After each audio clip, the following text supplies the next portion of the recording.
Bonjour à tous, bienvenue dans notre émission de lecture biblique.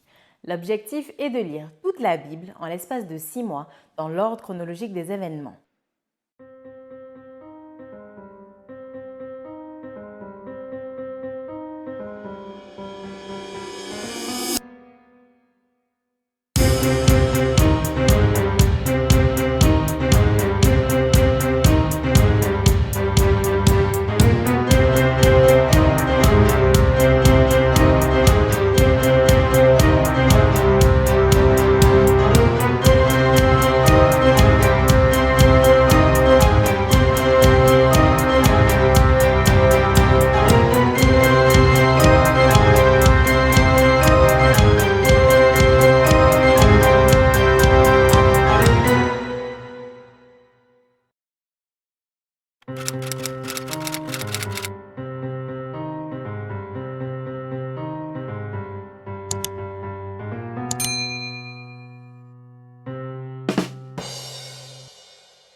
Cette émission vous est proposée par l'Église adventiste du 7e jour d'Évry.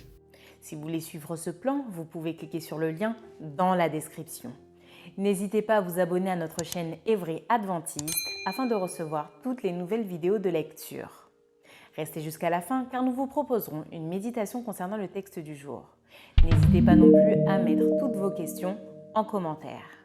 Aujourd'hui, nous commencerons par lire le livre de 2 Samuel du chapitre 1 à 4. Ensuite, nous lirons les psaumes 6, 8 à 10, 14, 16, 19 et 21.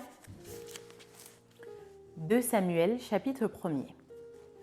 Après la mort de Saül, David, qui avait battu les Amalécites, était depuis 2 jours revenu à Tsiklag. Le 3e jour, un homme arriva du camp de Saül, les vêtements déchirés et la tête couverte de terre. Lorsqu'il fut en présence de David, il se jeta par terre et se prosterna. David lui dit « D'où viens-tu » Il lui répondit « Je me suis sauvé du camp d'Israël. » David lui dit « Que s'est-il passé? Dis-moi donc. » Et il répondit « Le peuple s'est enfui du champ de bataille et un grand nombre d'hommes sont tombés et ont péri. Saül même et Jonathan son fils sont morts. » David dit au jeune homme qui lui apportait ces nouvelles « Comment sais-tu que Saül et Jonathan son fils sont morts ?» Et le jeune homme qui lui apportait ces nouvelles répondit « Je me trouvais sur la montagne de Gilboa, et voici, Saül s'appuyait sur sa lance, et voici les chars et les cavaliers étaient près de l'atteindre. S'étant retourné, il m'aperçut et m'appela. Je dis « Me voici !» Et il me dit « Qui es-tu » Je lui répondis « Je suis Amalécite. » Et il dit « Approche donc et donne-moi la mort, car je suis pris de vertige, quoique encore plein de vie. » Je m'approchai de lui et je lui donnai la mort, sachant bien qu'il ne survivrait pas à cette défaite. J'enlevai le diadème qui était sur sa tête et le bracelet qu'il avait au bras, et je les apporte ici à mon Seigneur. David saisit ses vêtements et les déchira, et tous les hommes qui étaient auprès de lui firent de même. Ils furent dans le deuil, pleurèrent et jeûnèrent jusqu'au soir à cause de Saül, de Jonathan son fils, du peuple de l'Éternel et de la maison d'Israël, parce qu'ils étaient tombés par l'épée. David dit au jeune homme qui lui avait apporté ces nouvelles « D'où es-tu » Et il répondit « Je suis le fils d'un étranger, d'un Amalécite. » David lui dit « Comment n'as-tu pas craint de porter la main sur loin de l'Éternel et de lui donner la mort ?» Et David appela l'un de ses gens et dit « Approche et tue-le » Cet homme frappa l'Amalécite qui mourut. Et David lui dit « Que ton sang retombe sur ta tête, car ta bouche a déposé contre toi, puisque tu as dit « J'ai donné la mort à loin de l'Éternel. » Voici le cantique funèbre que David composa sur Saül et sur Jonathan son fils. et qu'il ordonna d'enseigner aux enfants de Juda. C'est le cantique de l'arc. Il est écrit dans le livre du Juste. L'élite d'Israël a succombé sur tes collines. Comment des héros sont-ils tombés? Ne l'annoncez point dans Gath, n'en publiez point la nouvelle dans les rues d'Ascalon, de peur que les filles des Philistins ne se réjouissent, de peur que les filles des incirconcis ne triomphent. Montagne de Gilboa, qu'il n'y ait sur vous ni rosée, ni pluie, ni champ qui donnent des prémices pour les offrandes. Car là ont été jetés les boucliers des héros, le bouclier de Saül, l'huile a cessé de les oindre. Devant le sang des blessés, devant la graisse des plus vaillants. L'arc de Jonathan n'a jamais reculé et l'épée de Saül ne retournait point à vide. Saül et Jonathan, aimables et chéris pendant leur vie, n'ont point été séparés dans leur mort. Ils étaient plus légers que les aigles, ils étaient plus forts que les lions. Filles d'Israël, pleurez sur Saül, qui vous revêtait magnifiquement de cramoisis, qui mettait des ornements d'or sur vos habits. Comment des héros sont-ils tombés au milieu du combat? Comment Jonathan a-t-il succombé sur tes collines? Je suis dans la douleur à cause de toi, Jonathan, mon frère. Tu faisais tout mon plaisir. Ton amour pour moi était admirable, au-dessus de l'amour des femmes. Comment des héros sont-ils tombés? Comment leurs armes se sont-elles perdues? 2 Samuel chapitre 2. Après cela, David consulta l'Éternel en disant « Monterai-je dans une des villes de Juda ?» L'Éternel lui répondit « Monte !» David dit « Où monterai-je » Et l'Éternel répondit « À Hébron ».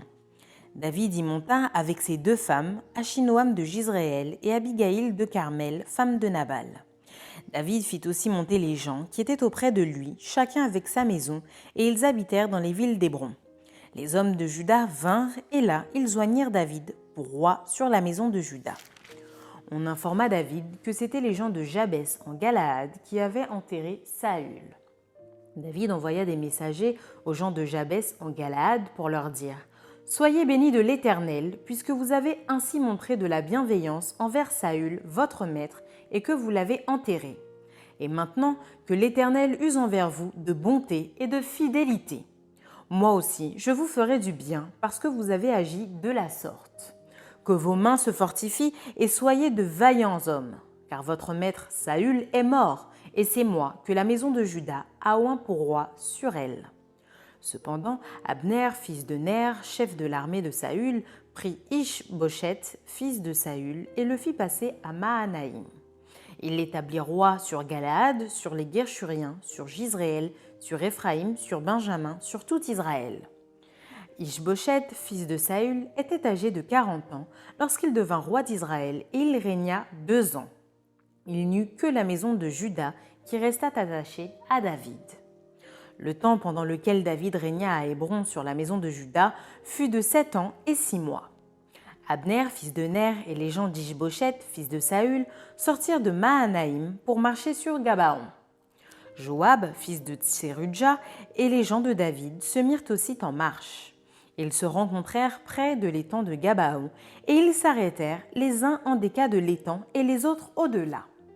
Abner dit à Joab « Que ces jeunes gens se lèvent et qu'ils se battent devant nous. » Joab répondit « Qu'ils se lèvent. » Ils se levèrent et s'avancèrent en nombre égal, 12 pour Benjamin et pour Ish-Boshet, fils de Saül, et 12 des gens de David.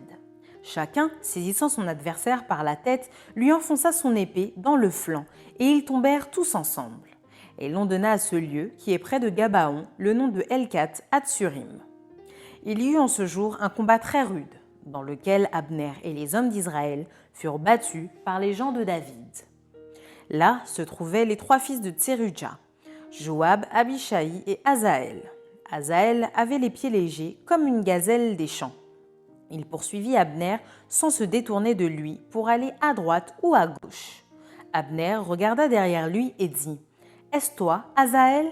Et il répondit « C'est moi. » Abner lui dit « Tire à droite ou à gauche, saisis-toi de l'un de ces jeunes gens et prends sa dépouille. » Mais Asaël ne voulut point se détourner de lui. Abner dit encore à Asaël « Détourne-toi de moi.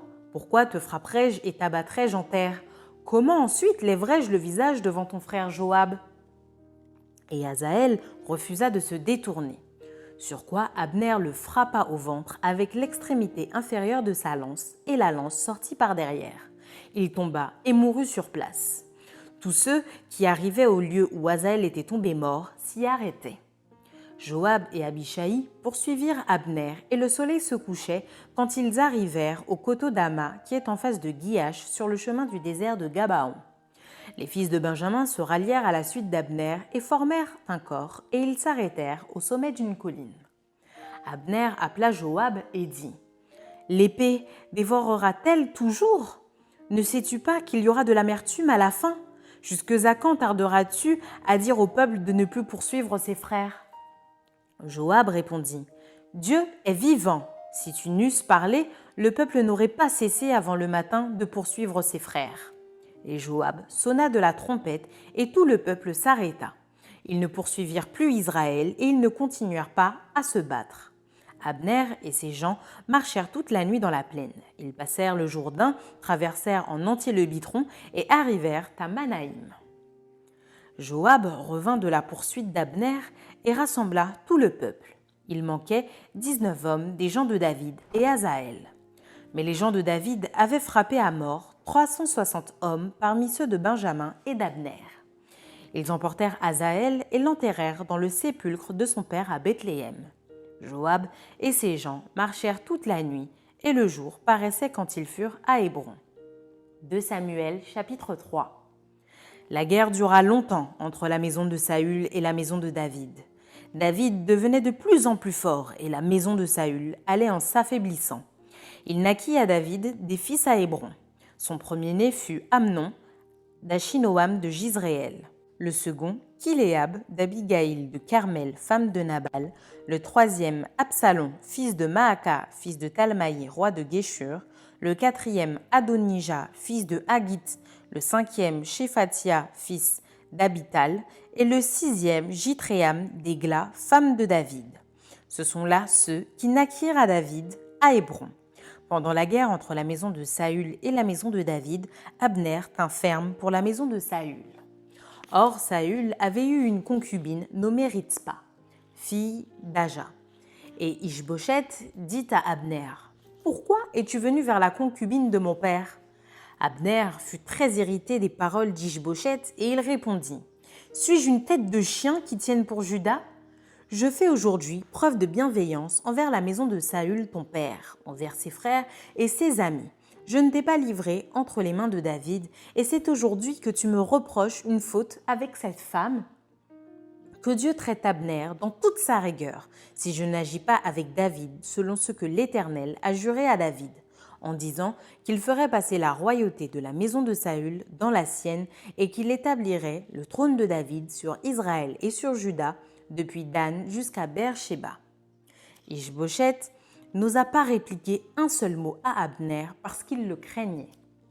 Abner envoya des messagers à David pour lui dire de sa part « À qui est le pays ?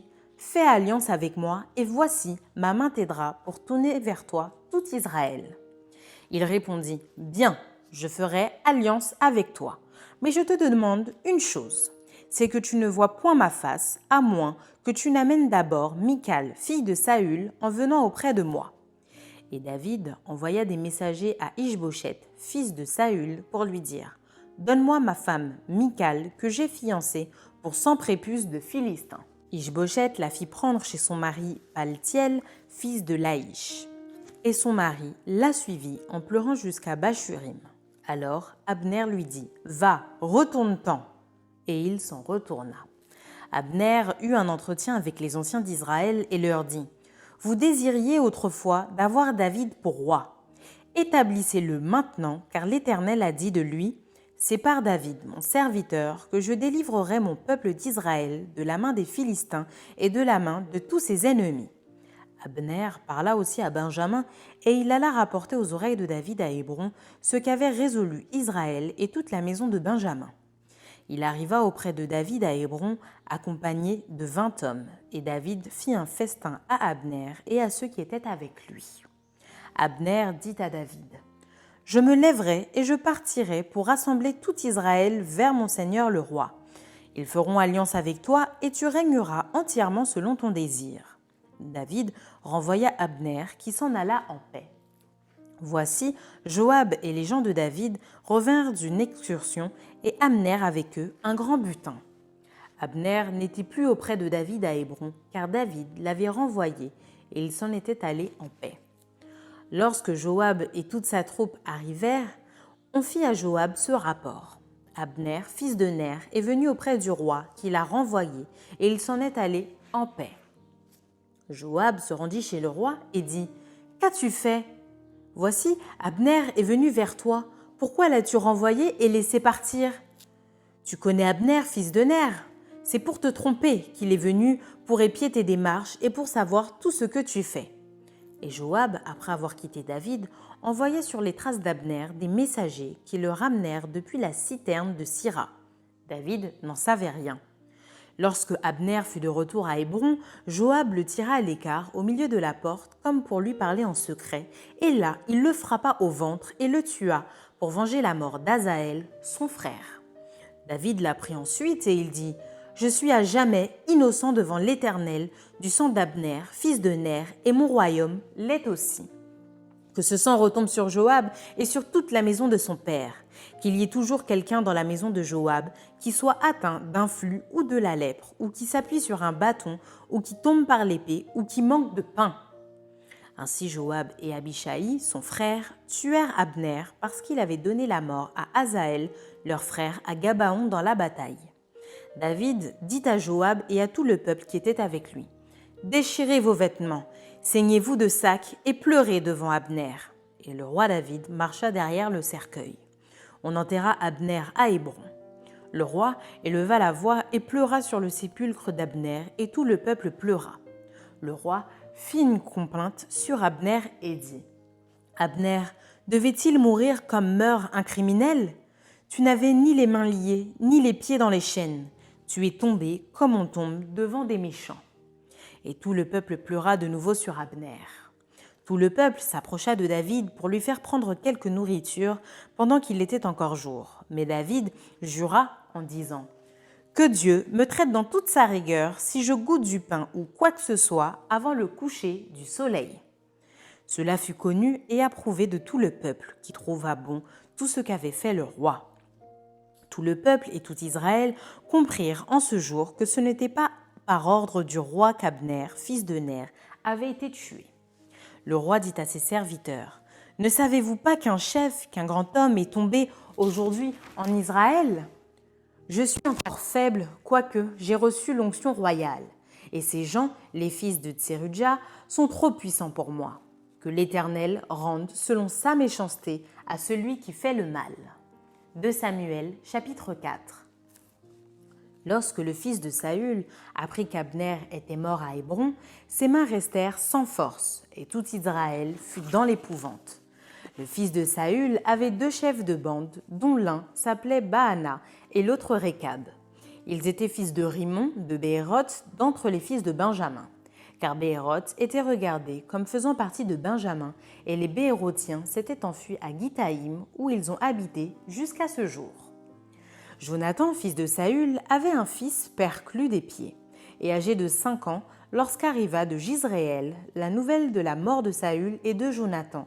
Sa nourrice le prit et s'enfuit, et comme elle précipitait sa fuite, il tomba et resta boiteux. Son nom était Méphi-Bosheth. Or les fils de Rimon de Béhéroth, Récab et Baana, se rendirent pendant la chaleur du jour à la maison d'Ish-Bosheth, qui était couché pour son repos de midi. Ils pénétrèrent jusqu'au milieu de la maison comme pour prendre du froment, et ils le frappèrent au ventre. Puis Récab et Baana, son frère, se sauvèrent. Ils entrèrent donc dans la maison pendant qu'il reposait sur son lit, dans sa chambre à coucher. Ils le frappèrent et le firent mourir, et lui coupèrent la tête. Ils prirent sa tête et ils marchèrent toute la nuit au travers de la plaine. Ils apportèrent la tête d'Ish-Bosheth à David dans Hébron, et ils dirent au roi « Voici la tête d'Ish-Bosheth, fils de Saül, ton ennemi, qui en voulait à ta vie. L'Éternel venge aujourd'hui le roi, mon seigneur de Saül et de sa race. » David répondit à Récab et à Baana son frère, fils de Rimon de Béhéroth. « L'Éternel qui m'a délivré de tout péril est vivant.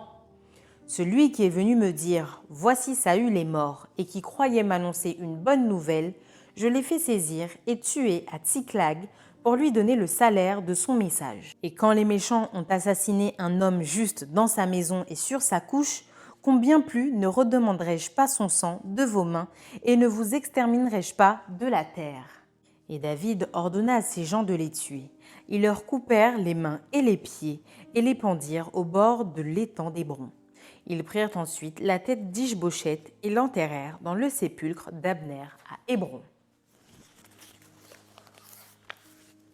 Psaume 6.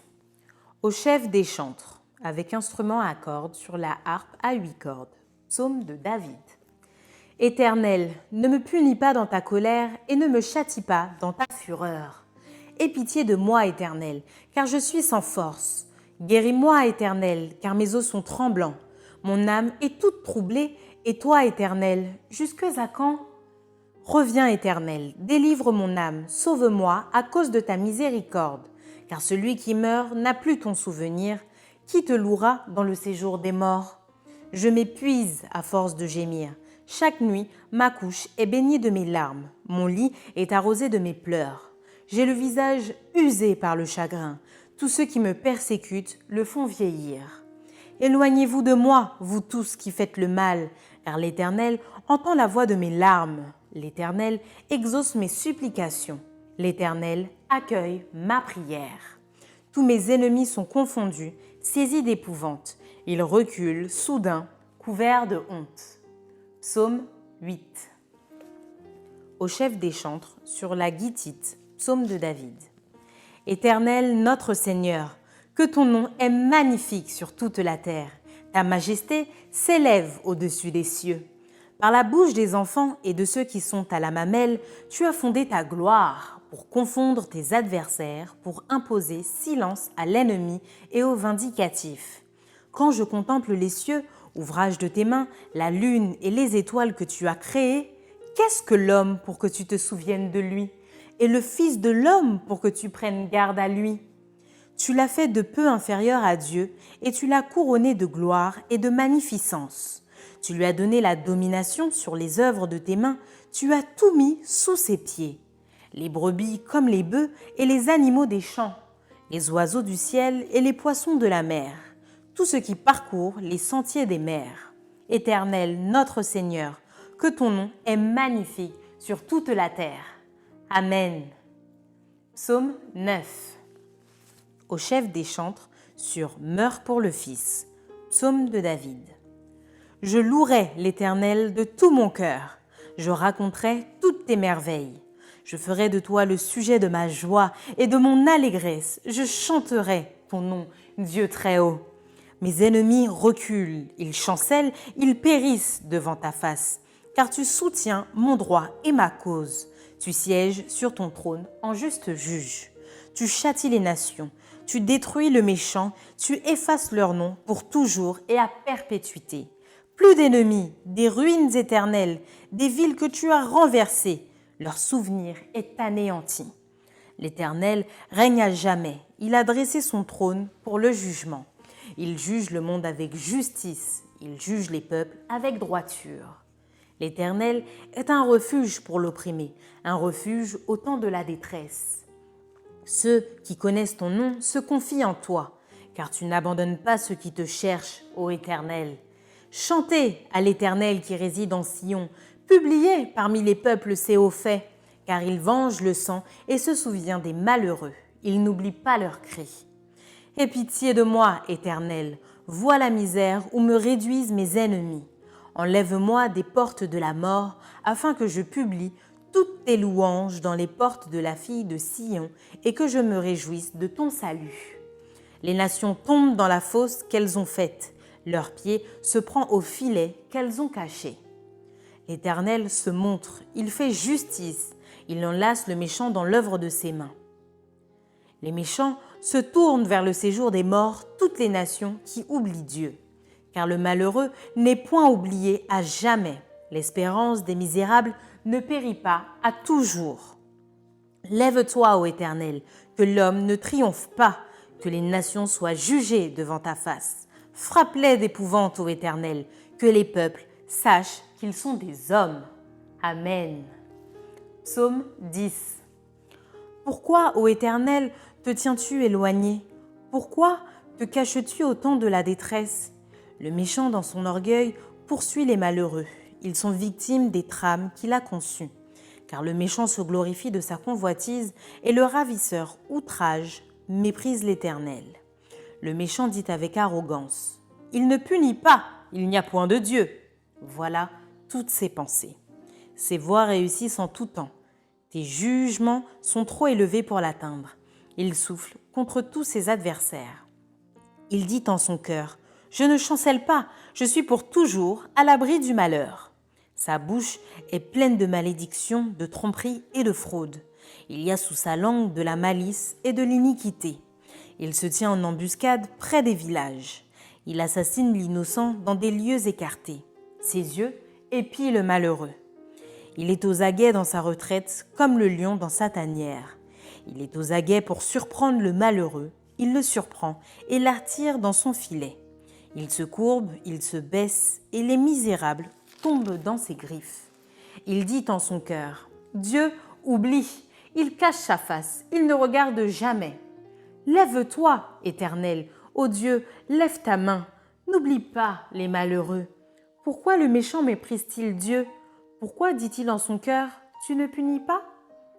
Tu regardes cependant, car tu vois la peine et la souffrance pour prendre en main leur cause. C'est à toi que s'abandonne le malheureux, c'est toi qui viens en aide à l'orphelin. Brise le bras du méchant, punis ses iniquités et qu'il disparaisse à tes yeux. L'Éternel est roi à toujours et à perpétuité. Les nations sont exterminées de son pays. Tu entends les vœux de ceux qui souffrent, ô Éternel. Tu affermis leur cœur, tu prêtes l'oreille pour rendre justice à l'orphelin et à l'opprimé, afin que l'homme, tiré de la terre, cesse d'inspirer l'effroi. Amen. Psaume 14. Au chef des chantres de David. L'insensé dit en son cœur: Il n'y a point de Dieu.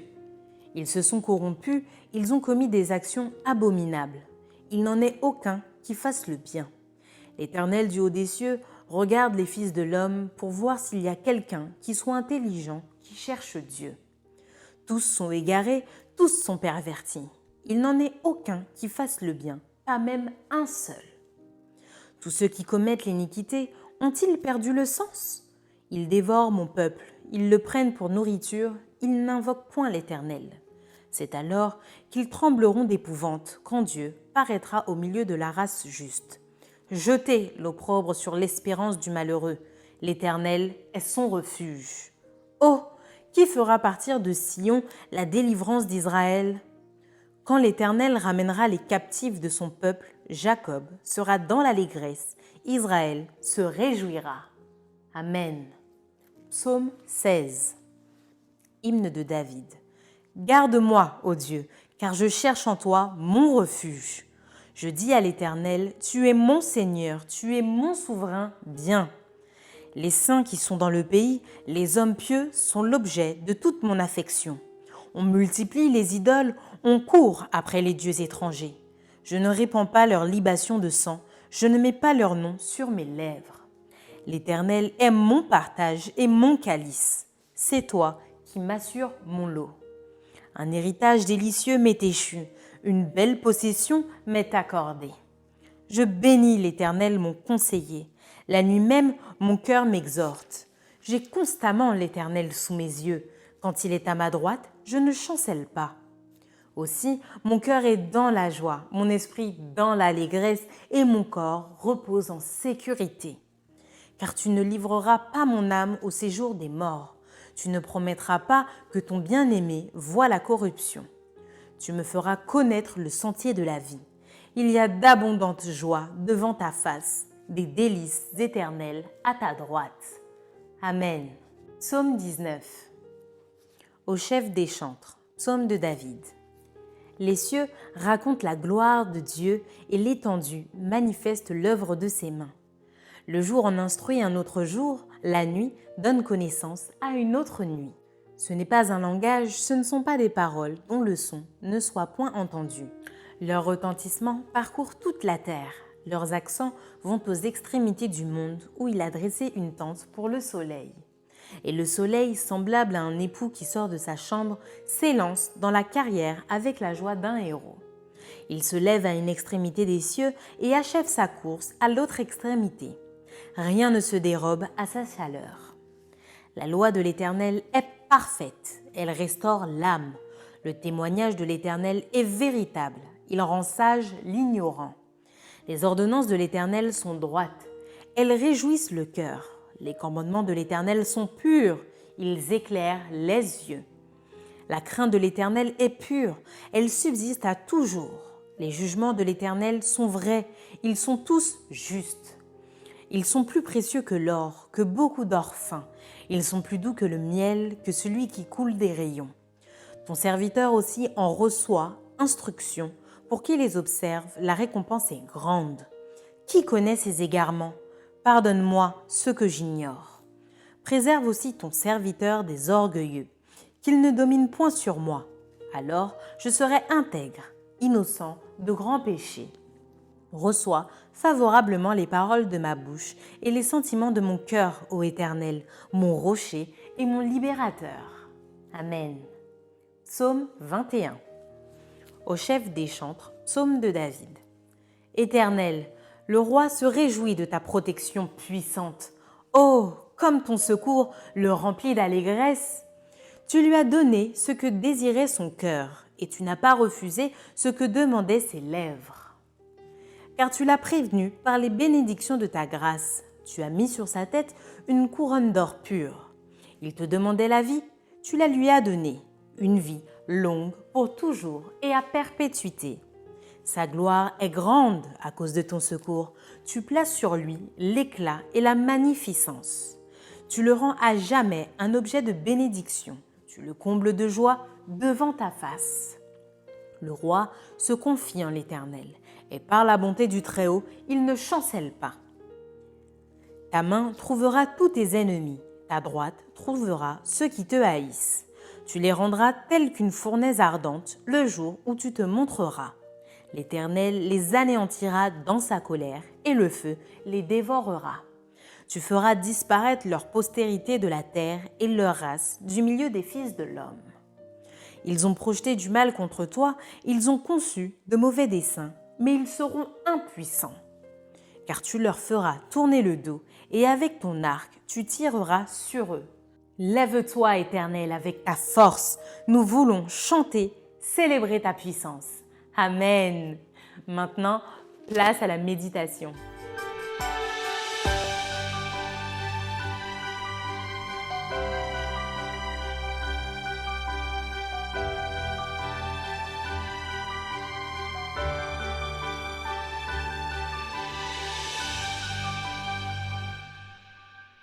Bonjour à tous. Aujourd'hui, nous étudierons le second livre de Samuel et plus particulièrement les 4 premiers chapitres pour que nous puissions mieux comprendre la signification de ce récit et sa mise en pratique dans nos vies. Le premier élément à prendre en considération afin que nous puissions discerner la pertinence de ce texte est de pouvoir tout simplement considérer le contexte qui l'entoure. Le premier verset du premier chapitre de notre livre, donc nous nous trouvons dans 2 Samuel, chapitre 1er au verset 1er, commence ainsi. Après. Il commence par ce mot, après. Ce qui indique que ce qui s'est passé avant, ce qui s'est passé dans le chapitre précédent est important pour pouvoir comprendre le sens de tout ce qui va suivre après cet après. Or, nous devons nous souvenir de quelque chose d'assez essentiel, c'est que ce livre de Second Samuel, avec ce que nous avons dans la Bible comme étant le premier livre de Samuel, est en fait une unité dans le canon hébraïque. Il n'y a en effet qu'un seul livre de Samuel dans ce canon qui englobe les 2 livres que nous avons. Et donc, dans le chapitre qui précède le passage qui nous intéresse, le grand roi Saül, puissant roi d'Israël, se retrouve en grande difficulté face aux Philistins lors d'une cuisante défaite et décide de se donner la mort non sans avoir demandé à son porteur d'armes de pouvoir le tuer, plutôt que de tomber entre les mains de ces Philistins ou de ces incirconcis. Le désir de Saül était de se sacrifier pour ne pas tomber entre les mains de personnes qui n'appartenaient pas au peuple d'Israël. Ce premier verset nous décrit donc les événements qui se produisent après la mort de Saül et de ses fils. Un homme, un Amalécite, qui n'appartient pas au peuple de Dieu, décide de venir voir David avec une nouvelle bouleversante, dérangeante même, qui aura un impact profond sur lui et sur tout son entourage. Saül et ses fils ont péri. Ce qui est troublant dans le récit de cet homme, c'est qu'il affirmera à David avoir tué Saül selon le souhait de Saül, alors que le chapitre précédent, vous pourrez le lire, ne fait aucune mention de lui. 1 Samuel 31 ne nous parle pas de cet Amalécite. Il y a même une certaine contradiction, car nous ne pouvons imaginer que Saül, qui, comme 1 Samuel 31 nous le dit, considérait comme une disgrâce le fait de mourir entre les mains d'un non-juif, ait demandé à un Amalécite de lui ôter la vie. David va d'ailleurs décider de faire tuer ce messager qui osa porter la main sur loin de l'Éternel, et il va ensuite se lamenter sur la mort de Saül et de ses fils en déclarant un jeûne. Mais quel est donc le sens de ce récit? Pourquoi cet Amalécite va-t-il décider d'apporter ce message à David? Eh bien, les chapitres suivants nous apporteront sans doute des éléments de réponse pour que nous puissions mieux comprendre ce qui se passe. Le deuxième chapitre nous décrit la croissance du règne de David. David est oint roi sur la maison de Juda au 2e verset. Ensuite, il obtient la victoire face au clan de la maison de Saül, ce clan qui va être représenté par un certain Ish-Boshet. Et au verset 17 et 31 du 2e chapitre, nous voyons qu'il va obtenir la victoire.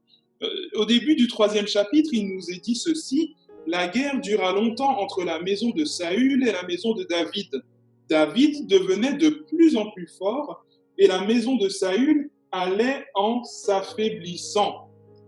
Il nous est dit que la guerre effectivement dura longtemps, mais qu'une fois de plus, David avait la faveur de Dieu. Le bras droit du clan adverse, Ish-Boshet, toujours au 3e chapitre du second livre de Samuel, va décider de venir faire alliance avec David pour cesser la guerre. Et nous avons le récit de cette alliance dans 2 Samuel chapitre 3 verset 12. Mais lorsqu'il va retourner chez lui pour pouvoir annoncer la nouvelle à son chef, eh bien, il va se faire tuer par les hommes de David. Pour une histoire de vengeance, par vengeance, il va se faire tuer par ces hommes-là. Alors que David n'avait pas donné l'ordre de la mort de cet homme. Et David va donc se lamenter, encore une fois, sur la mort de cet homme. Le chapitre 4 nous parle d'une sorte de coup d'État, d'une rébellion, lorsque deux chefs de bande du clan d'Ish-Boshet, donc nous le rappelons, c'est le clan qui était contre David, eh bien, vont décider de l'assassiner afin de pouvoir rapporter sa tête à David. Les gens du propre clan d'Ish-Boshet vont l'assassiner pour pouvoir apporter sa tête à David. Mais David va une nouvelle fois se lamenter sur la mort de son ennemi et va faire tuer les deux chefs de bande. Il va dire quelque chose de percutant au verset 10 qui va nous aider à comprendre ce que le récit de 2 Samuel chapitre 1 à 4 veut nous dire. Au verset 10 de 2 Samuel 4, il va dire ceci. « Celui qui est venu me dire, voici, Saül est mort, et qui croyait m'annoncer une bonne nouvelle, je l'ai fait saisir et tuer à Tsiklag pour lui donner le salaire de son message. Et quand des méchants ont assassiné un homme juste dans sa maison et sur sa couche, combien plus ne redemanderai-je pas son sang de vos mains et ne vous exterminerai-je pas de la terre ?» C'est assez paradoxal. 3 fois, des personnes vont lui annoncer fièrement avoir provoqué la mort de ses ennemis. Et David, plutôt que de réagir avec joie et reconnaissance, va soit les maudire ou les faire tuer.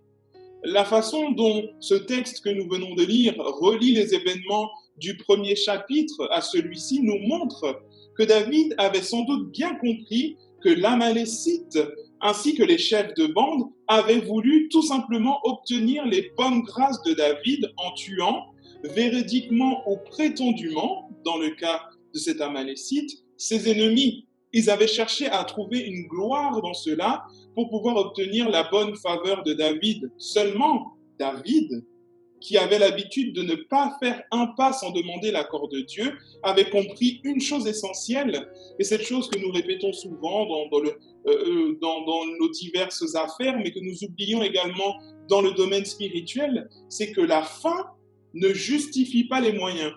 La fin ne justifie pas les moyens. La promesse faite à David qu'il allait devenir le roi d'Israël, qu'il allait devoir régner sur tout le peuple de Dieu, ne devait pas s'accompagner des agissements et des manigances des hommes en leur nom propre. L'enseignement et l'application moderne que nous pouvons donc tirer de ce récit, c'est que dans l'avancement du royaume de Dieu, nous ne devons pas essayer de faire des choses pour le paraître et pour s'attirer les honneurs.